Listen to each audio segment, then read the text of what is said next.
ગૃહમંત્રી બનતા હોબાળો. નમસ્કાર, સ્વાગત છે આપણું આરબી ન્યૂઝના ટોપ 10 સમાચારમાં. હું અશ્વિન રાઠોડ. પાકિસ્તાની મૂળના સબાના મહેમૂદ બ્રિટનના ગૃહમંત્રી બનતા હોબાળો. મોદી અને હું હંમેશા મિત્ર રહીશું. ટેરિફ વિવાદ વચ્ચે ડોનાલ્ડ ટ્રમ્પનો મોટો યુટર્ન. અમેરિકામાં સૌથી મોટી ઇમિગ્રેશન રેડ.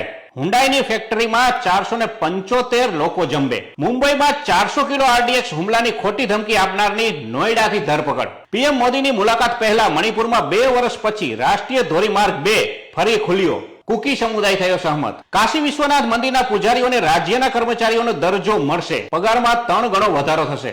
અનુતીન ચાન વિરાકુલ થાઈલેન્ડના આગામી વડાપ્રધાન બનશે. કેન્દ્ર સરકાર ઉપરાષ્ટ્રપતિની Z+ સુરક્ષા દિલ્હી પોલીસમાંથી CRPFને ટ્રાન્સફર કરવાની યોજના બનાવી રહી છે. અફઘાનિસ્તાનના વિદેશ મંત્રી અમીર ખાન મુત્તાકીની ભારત મુલાકાત હાલ સ્થગિત કરવામાં આવી છે.